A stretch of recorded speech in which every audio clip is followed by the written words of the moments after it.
Jonego, Hamahologo, Ayo Jonego, Ayo Jonego, Nabe Hajoli, Yana Hene, Hamahologo, Hamahologo, Ayo Jonego, Ayo Jonego, Abe Hajoli, Yana Hene, Nidhadien Nimata Kwiche Bechoni Logo Bena Yeni Zeliana Hene Hamahologo Hamahologo Ayo Jonego Ayo Jonego Abe Hajolele Yana Hene Bakodone Neche Yurkache Nemata de Yekodana Habekina Chitlido.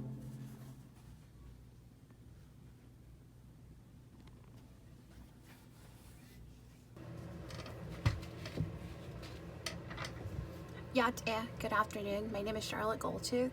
I'm Kia'ani, born for the Twittich Eating Clan. I'm a student taking CA105 Intro to Navajo Weaving at Denett College. My presentation is on the rug I completed. So here's my rug. My rug measures 11.5 inches by, okay, so 11.5 inches by 9 inches. So my rug has red, blue, black, and cream as the colors that I used. My inspiration was the Navajo Chiefs blanket. I've seen many Chiefs blankets with those 4 colors, so you know that's what I incorporated into my design. You know, I'm hoping that one day I'll be able to complete my own Chiefs blanket. So, so here's the rug, and we have the stripes here. These are the stripes that we did.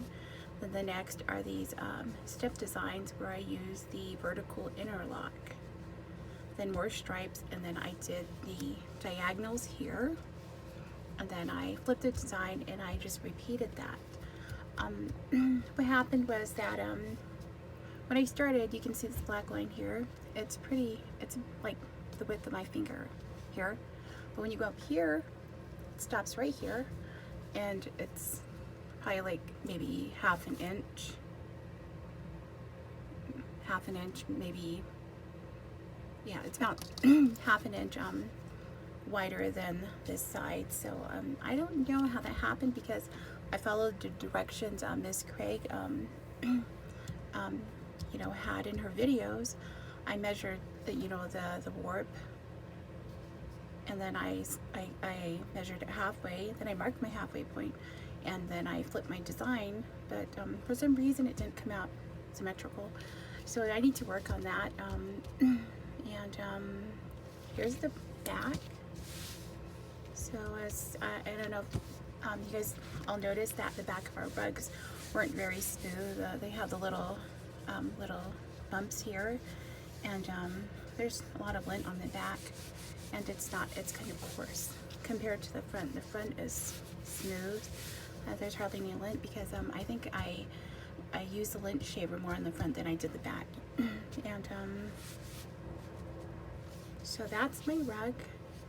And some things that I learned were that that in order to keep it nice and tight, that I had to keep doing the little bumps and keep you know, keep them even, and you know, make sure I kept doing them, because I noticed that when my bumps got smaller, it started pulling in, and I would have to take it out, you know, and redo it. But I think I kind of got the idea. And so here's the edging on my rug also.